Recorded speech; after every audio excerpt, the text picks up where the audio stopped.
Moin und hallo. Moin! Was ist passiert? Warum haben wir diesen Titel und dieses Startbild gewählt? 2 Sprinter auf einem Bild. Was geht denn da ab? Es gibt heute viel zu erzählen. Ja. Wir hatten sehr erlebnisreiche oder ereignisreiche letzte Wochen. Erstmal hat es uns wieder nach Hannover verschlagen. Meine Mutti ist verstorben. Jetzt müssen wir natürlich auch so ein bisschen Geschichte nochmal von davor erzählen. Für die, die es halt nicht wissen, wir hatten ja einfach mal vor, letztes Jahr Leben im Wohnmobil, hatten lange geplant, Haus verkauft. Am 2.3.22 oder 2022 haben wir das Haus übergeben und wollten ins Wohnmobil ziehen. Im April ist der Papa verstorben von Bertel. Ja, und dann waren das jetzt so das letzte gute Jahr, wo wir halt viel hier in Hannover waren. Das letzte gute Jahr für meine Mutti. Ja, auf jeden Fall. Wir waren oft da, wir haben uns um sie gekümmert. Dann kam sie irgendwann ins Pflegeheim, zur Langzeitpflege. Oh, mir fällt das alles ganz schön schwer, Ja. muss ich ehrlich sagen. War eine ereignisreiche Zeit. Wie gesagt, im September hatte sie einen Schlaganfall, dann kam sie in die Langzeitpflege. Und jetzt hatten wir vor kurzem den Anruf bekommen, sie hat es geschafft. 90 Jahre alt ist sie geworden. Bedanken möchten wir uns noch bei euch für die Gespräche, die wir in den letzten guten Jahren mit euch geführt haben. Gerade so wir haben manchmal ein bisschen gejammert und es tat gut, dann mit euch zu sprechen und zu hören. Das geht ja jedem so. Das haben ja auch hat viele geschrieben. Nicht nur gesprochen, Ja, auch geschrieben in den Kommentaren. Ja, ne? natürlich. Und ganz, ganz klar, dieser Satz, unter jedem Dach ein Ach, der stimmt. Jeder hat so seine Probleme und wie gesagt, nochmal vielen, vielen Dank. Hat uns unheimlich gut getan. Hat uns geholfen. Auf jeden Fall. Ja. Und naja, und wir haben halt das letzte Jahr damit verbracht, haben vieles ausprobiert. Ne? Und es ist ja trotzdem, wollten wir es uns gut gehen lassen. Sagen wir es mal so. Und Ja, es war ja noch Wie der soll ich das Hintergrund. erzählen? Ja, das ist so schwer auszudrücken mit Ja. Worten. Es ging darum, dass wir durch die Situation, die sich hier halt im letzten Jahr ergeben hat bei meinen Eltern in Hannover, haben wir es einfach nicht übers Herz bringen können, weitere Entfernungen, weitere Strecken zu fahren und uns hier völlig aus Hannover abzukapseln. Wir haben immer die persönliche Nähe zu meinen Eltern gesucht, beide. Und das haben wir natürlich dann auch in dieser schwierigen Phase gemacht. Und dadurch kam die Entwicklung, dass wir so oft nach Dänemark gefahren sind, weil wir aus Dänemark immer wieder ganz schnell nach Hannover zurückkommen konnten. Genau. Das war der Hintergrund für unsere gewachsene Zuneigung und Liebe zu dem Land Dänemark, auf jeden Fall. Ja. Meine Liebe zum Allrad, die konnte ich übertragen auf Nora. Und da hatten wir ja reichlich Möglichkeiten, das auch in Dänemark auszutesten, Spaß zu haben. eben. Und das war unsere Ablenkung. Unsere Ja. Ablenkung zu der Lebenssituation meiner Eltern, die sich hier in Hannover ergeben hatte. Und dann kam ja noch die Chance, die verschiedensten Allradfahrzeuge ausprobieren zu dürfen. Kategorien auch der Kategorien. Wohnung, auch unterschiedliche Kategorien Ja. der Wohnmobile, weil wir ja alles toll finden. Für uns gut, für euch auch gut. Wir haben vieles gelernt in der Zeit. Total, haben uns die schönsten Wohnmobile ausgesucht. Ne? Aber vorab müssen wir sagen, dass wir ja eigentlich ein paar Jahre geplant haben und wollten ein bestimmtes Fahrzeug, den Hymer Crossover.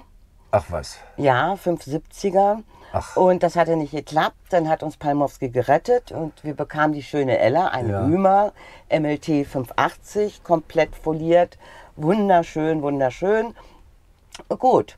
Wir kamen nicht so ganz zurecht damit. Das waren die Türen, ne, die uns gestört haben. Dann haben wir ein Bimobil gefahren, hatten uns das schon gebraucht gekauft. Toller Grundriss. Immer noch der perfekte Grundriss, Alkoven, Für Heckgrundsitzgruppe. Langzeitreisen. Für auf jeden Fall. Langzeitreisen. Das große Fahrgestell mit der Tonnage, du hast keine Probleme mit der Zuladung. Ja. Und durch den Alkoven hast du halt einen unheimlich großen Wohnraum. Heckgrundsitzgruppe und Alkoven, das fanden wir eine Tour haben wir ja gemacht, eine längere, auf der Spanien-Portugal-Tour. Da haben wir das so genossen, diesen Wohnraum einfach zu haben. Das war ja die Wintertour. Und Also das ist immer noch mein beliebtester Langzeitreisen, Grundriss. Dann kam das Knie. Ja, ja. Sowieso schon, okay, weil ihr wollt ja immer wissen, warum haben wir ein Fahrzeug abgegeben. Das ging einfach nicht. Und wir müssen gestehen, da wir ja immer gucken. Bei Bimobil war halt das Problem mit der Treppe runter, Treppe hoch, vom Alkoven runter, wieder hoch in den Küchenbereich. Und Entzündungen sind auf jeden Fall an der Tagesordnung. Im Moment geht's, zwischendurch mal wieder. Und was wollte ich Ihnen erzählen? Ach ja, wir haben uns auch andere Alkoven-Wohnmobile angeguckt. Auch ohne Allrad, wo der Boden bis rangeht, also in eine Ebene, ein durchgehender Boden bis an den Alkoven rangeht, dass die Strecke von oben nach unten halt nicht so groß ist. Ich wollte das nochmal so ein bisschen bildhaft so darstellen. Beim Bimobil, dem klassischen 365 Grundriss, da hast du ja den Alkoven, dann musst du runter aufs Fahrzeugbodennniveau, Kabinenbodenniveau. Und dann musst du wieder eine 2 Stufen Absatz nach oben gehen, dann bist du auf dem Küchenniveau. Und hinten in der Heckgrundsitzgruppe kommt dann nochmal eine Stufe. Das ist also so ein Stufenfahrzeug, ne? Von der Grundrissgeschichte. Und dieses darunter und dann wieder hoch, das hat halt nach dem Sturz da in Spanien, das hat mein Knie nicht mehr mitgemacht. Und mein Gott, das sind halt die Altersschwächen. Aber da mal Schwamm drüber. Stopp. Ja. Pause. Ich habe was vergessen noch vorab zu sagen. Uns geht schon seit ein paar Wochen. Ich hatte ja angefangen mit Warum haben wir diesen Titel gewählt. Es war ja schon so ein bisschen abzusehen, dass deiner Mutti bald, oder dass sie es, naja, wie soll man sagen? Dass sie halt die Seiten wechselt. Ne? Ja, genau. Und wir haben ja schon immer geguckt. Und unser Traum oder unser Wunsch, das wieder aufzugreifen, was wir uns eigentlich vorgenommen haben für Anfang letzten Jahres, das steht.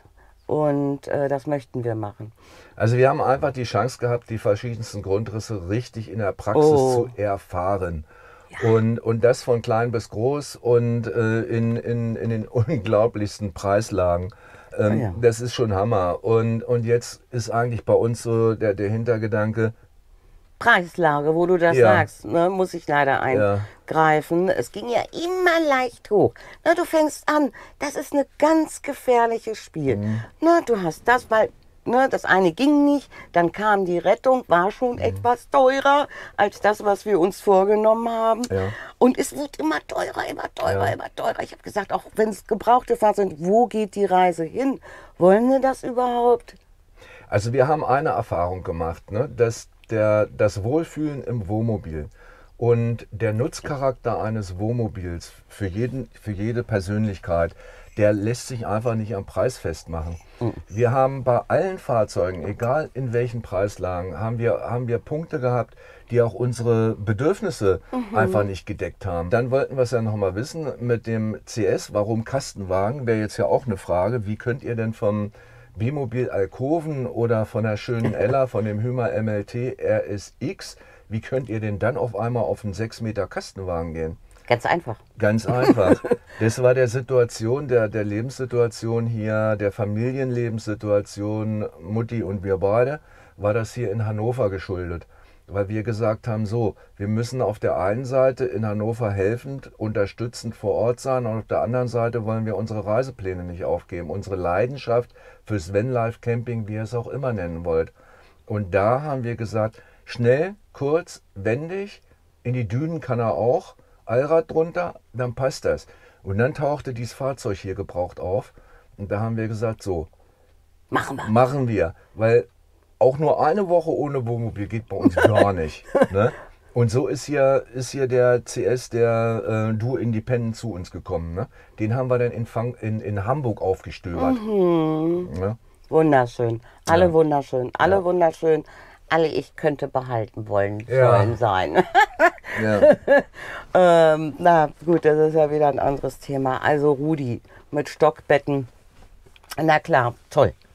Optimierung des Sprinters war auch noch ein Thema. Ja, das hat, unter 6 Meter. Und das hat mir auch mächtig Spaß gemacht, hier noch mal zu gucken. was kann ich im Sprinter machen, damit der auch schön im Gelände nochmal Ja. gut was packt, ne? Und unseren Bedürfnissen anpassen. Und das ist hier genau für die 6-Meter-Klasse. Für uns Für das uns. Perfekte. Für uns. Das ist ja immer individuell. Für uns das perfekte Auto. Auf jeden Fall, ne? Haben wir auch schon einige mit abgeschleppt, ne? Auf Rümmel, die da mal stecken geblieben sind. Ja. Der Wagen, der macht so viel Laune. Und ja, jetzt haben wir so eine Leidenschaft ja im Laufe der letzten 1,5 Jahre auch für Sprinter, ne? Aufgebaut, muss man sagen. Ja, und Bertel hat mich angesteckt. Ich wollte ja früher immer kein Allrad. Nee. Das hat ja lange gedauert. Jahre. Mann, oh Mann, oh Mann. Und jetzt geht auch nicht mehr ohne. Ne? Das gleiche auch mit Ja. Schaltung und Automatik. Ne? Ja. Ich habe immer gesagt, auch Schaltwagen, das macht gar nichts. Das ist doch gut, macht Spaß. Und jetzt genieße ich das mit dieser Automatik. Ja gut, Schaltung oder nicht, das ist für mich nicht so Ja. gravierend. Wobei ich sagen muss, ja, richtig, Automatik ist sehr bequem, sehr komfortabel. Ja. Wir haben ja erst in den letzten 1,5 Jahren überhaupt Automatik-Wohnmobile gefahren. Ja. Das kannten wir ja vorher gar nicht. Das war für uns völlig ungewohnt. Am Anfang. Und ich habe noch gesagt, diese ganze digitale Welt brauche ich nicht. Ich brauche doch nur einen Schlüssel und dann drehe ich und dann geht der Anlasser und dann fährst du. Nee, hier ist ja alles digital. Hier kannst du dich ja unterhalten während der Fahrt, auch wenn du keinen Beifahrer dabei hast. Ne? Ist ja hier alles sprachgesteuert. Nur Kaffee kann das M-Books noch nicht rausgeben. Das packen sie noch nicht. Kommt bestimmt auch noch. Es ist Zeit für neue Pläne. Ja. Wir lassen uns von Lebensumständen auch nie unterkriegen. Nein. Wir schauen positiv in die Zukunft. Ja, Ne? Es ganz geht immer wichtig. weiter. Und Leute, die Zeit ist begrenzt. Nutzt die Zeit. Genießt das Leben. Machen wir auch. So, wie geht's weiter? Natürlich haben wir erstmal hier noch einiges zu tun. Ja. Viele Dinge sind zu erledigen, das ist klare Sache. Wir haben schon wieder Flausen im Kopf. Wir haben Flausen im Kopf. Das gehört aber zum Leben. Wenn wir diese Flausen nicht im Kopf haben, sich nicht hängen lassen, ist gut. Ja. Weiterdenken, die Situation richtig einschätzen und nutzen und positiv denken. Das denke ich. Und Träume nicht vergessen. Das ist uns eigentlich ganz wichtig. Vergesst eure Träume nicht. Ja. Bei allem Schmerz und Leid, das man so erfährt in seinem Lebenslauf, immer dranbleiben, immer weiter. Zurück zum Anfang. Genau, alles auf Anfang. Mehr sagen wir dazu nicht. In diesem Sinne, ne, im Sinne von never give up, immer weiter geht's, bleib an deinen Träumen, bleib dran, erfüll sie dir und lass dir nicht von anderen sagen, was für dich richtig wäre. Genau. Wir haben ein neues Projekt am Start. Hätte ich euch gar nicht sagen dürfen. Ich bekomme nachher wieder Ärger mit Nora. Das stimmt. Wollte ich gar nicht so viel, ne? Nee. Also auf jeden Fall ist er geländebereift. Ja. Ja, der Titel passt. Alles auf Anfang. Ja. Warum das Ganze? Warum alles auf Anfang? Jetzt wird uns der CS wieder etwas zu klein. Ja. Weil wir möchten nämlich wieder reisen. Wir möchten die Zeit nutzen. Ne? Und deshalb gibt es ein größeres Wohnmobil. Ja. Naja, bei 6 Metern ist das ja nicht so schwer, größer zu werden. Ne? Unter 7 Meter, das war bei mir ja immer so die Grenze. Das sind ja, ihr müsst euch vorstellen, wir haben so lange geplant, bevor wir das Haus übergeben haben. So lange. Ich habe schon eingerichtet, ich habe schon die Farben ausgesucht gehabt. Und ich möchte das jetzt wieder genauso. Du kannst ja diskutieren bei unseren Diskussionen über Wohnmobile, Wohnmobilsuche. Welches passt für den jeweiligen Lebensabschnitt. Ja. Wir landen immer wieder beim selben Punkt. Ja, und vor allen Dingen ganz wichtig, was Ganz Nora klar. gesagt hat. Wir haben es ja versucht, so ein bisschen zu beschreiben. Die Fahrzeuge, die wir gefahren sind, die Wohnmobile, da ging es nicht darum, das beste Wohnmobil zu finden. Das gibt es ja sowieso nicht, für keinen. Es ging darum, immer für unseren Lebensabschnitt das Beste, am besten Optimalste. ja, du sagst es. Das optimalste Fahrzeug für uns immer für den Lebensabschnitt zu finden. Nicht für den Rest des Lebens. Nein, immer nur für den Lebensabschnitt. Ja, fällt uns eigentlich gar nicht schwer. Nö. Aber man guckt trotzdem, weil man sagt, ach, vielleicht doch das, vielleicht doch das. Vielleicht muss es ein Allrad sein, reicht nicht nur Heckantrieb mit Differentialsperre. Aber das kommt, glaube ich, später. Ja, weißt du, der Allrad, der ist ja auch nicht lebenswichtig. Das Nein. ist halt einfach so ein Knall, den wir haben und eine Leidenschaft, ne, die ich an Nora übertragen konnte. Ne. Du kommst natürlich mit anderen Fahrzeugen in die Regionen und an die Stellen, die keinen Allrad haben. Gut wäre noch eine Differentialsperre für hinten, aber da kommst du auch mit hin. Das ist überhaupt keine Frage. Und dazu brauchst du nicht unbedingt ein Allrad. Aber wir lieben es halt.